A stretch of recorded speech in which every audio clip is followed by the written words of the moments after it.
বলছি হি asked me why, he asked me why, he asked me why, he asked me. মাঝখানে যখন base question এটা থাকবে, আপনার কাজ হবে পরেরটা হবে আপনার সাবজেক্ট থাকবে, পরের অংশে আগে subject plus verb plus object. হ্যাঁ, এই রুলসটা আপনাকে মেনে মাঝখানে যখন থাকবে আর কি, হ্যাঁ মাঝখানে যখন থাকবে তখন আপনাকে সাবজেক্ট নিতে হবে, ভার্ব নিতে হবে।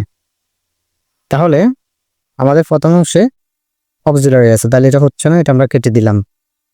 হি আস্কড মি হোয়াই হ্যাভ আবার আছে, এটা আমরা এটাও কেটে দিলাম। তারপর বলছে he asked me why I had done it, তাহলে এটা আমরা মোটামুটি কারেক্ট পেলাম। পরেরটা দেখি, why I had do, had এর পরে ডু হয় না, ডান হয়, ঠিক আছে। তার মানে আমাদের সি নাম্বারটা যে কারেক্ট, ডি নাম্বারটা ভুল, ঠিক আছে। তারপর 12 নম্বর কোশ্চেন আবার কারেক্ট কোনটা বলছে যে খুব গুরুত্বপূর্ণ, এটা প্রায় আসে। এখানে বলছে here comes the bus, here the bus comes, here the bus is come, here is the bus go. এখানে দেখতে সবগুলা সেম, কিন্তু এখানে আপনার একটা জিনিস মনে রাখতে হবে, এখানে যে আসা যাওয়া মূলত গাড়িটা যে আসা যাওয়া, ঠিক আছে, আসা যাওয়া আপনি একটা স্থানে আছেন স্টপেজ যেখানে থাকে, এখানে গাড়ি আসা যাওয়াটা মেন, হেডিং ওয়ার্ডটা হচ্ছে আসা যাওয়া, মানে গো হোক কাম হোক, ঠিক আছে। তো যেহেতু আপনার গো কামটা যখন মেন জিনিস, তখন আপনাকে ওই দিক থেকে হেয়ারের পরে আপনাকে ভার্বটা নিতে হবে। তাহলে অ্যাটেনশনটা মূলত কোন দিকে, গাড়ি যে আসবে যাবে ওটা, হ্যাঁ মানে একটা গাড়ি আপনি লক্ষ্য করতেছেন যে আসতেছে, আসাটা মেন জিনিস, আবার একটা গাড়ি যাচ্ছে স্টপেজ থেকে, হ্যাঁ সেটা হচ্ছে মেন জিনিস। তাহলে হেয়ারের পরে আপনি ভার্বটা যখন হবে, দা বাস হচ্ছে একটা থার্ড পার্সন, ঠিক আছে, তো ওটার সাথে একটা এস হবে। তাহলে আপনার প্রথম হচ্ছে comes the bus, hair comes the বাস, ঠিক আছে। হেডিং ওয়ার্ডটা এটা মনে রাখতে হবে। তাহলে আমরা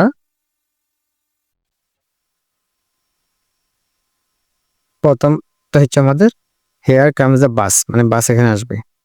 পরেরটা হচ্ছে হুইচ ওয়ান ইজ কারেক্ট। এখানে বলা হচ্ছে all of it depend on you, all of it are depending on you, all of it depends on you, all of it are area depended on you. এখানে it যখন হচ্ছে, ধরেন হি, she, ইট, হ্যাঁ এগুলো মূলত হচ্ছে সাবজেক্টগুলা পরে মূলত থার্ড পার্সনের জন্য এস বাই এস যোগ হয়, ঠিক আছে ভার্বের সাথে। তো এখানে ইটের পরে আপনার এখানে প্লুরাল রয়ে গেছে, এটা হচ্ছে না, ইট আর আপনাকে এখানে মানে ভার্বের সাথে এস বাই এস যোগ করতে হবে, যেহেতু প্রেজেন্ট টেন্স আছে আর ইট ডিফেন্স, তাহলে এটা আমরা ইটের পরে ডিফেন্সের সাথে এস একটা পাইছি, এটা আমরা কারেক্ট ধরতেছি। আর ডিফেন্ডেড এটা হচ্ছে না, তাহলে আমাদের সি নাম্বারটা যে কারেক্ট। আর তৃতীয় ধাপের 65 কমন পুবু 75-এর ভিতরে আমি এখন শীর্ষ দেখাই দিব। আর দ্বিতীয় ধাপের ভিডিওটা প্রায় ইতিমধ্যে দেখেছেন, 67 কমন ছিল 75-এ, প্রথম ধাপে 69 ছিল 75-এ। বর্তমান ইমানদারি স্কুল কলেজে গড়ের 83 মার্ক পাচ্ছিল, যদি আমি এটা দিই না, এটা 40 পেলে পাস, সেজন্য আমি শীর্ষ দিই নাই।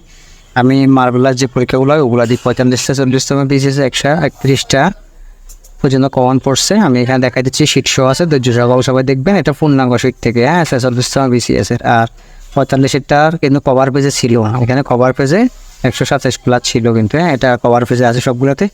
আর প্রাইমারিতে জানেনি, এগুলো আমি ভিডিও সহ দিয়েছি, আপনারা দেখেছেন। তাহলে আবার বলছে হুইচ ওয়ান ইজ কারেক্ট। এখানে বলছে he is most perfect, perfect just most perfect just, he is very perfect, he is a perfect. এখানে এ পারফেক্ট মানে তো হচ্ছে 100%, মানে সে 100% বুঝাচ্ছে, হ্যাঁ তাহলে এর আগে কোনো মেমোডিফায়ার দরকার হচ্ছে না, যেমন মোস্ট লাগতেছে না, এখানে মোস্ট দিছে, ঠিক আছে, বেরিও লাগতেছে না। পারফেক্ট তো পারফেক্টই 100% তো দিয়ে দিছে, আবার এখানে বেরি খুব 100% সেটা তো হয় না, হ্যাঁ। তাহলে he is a perfect just, আমাদের 2 নম্বরটা আনসারে।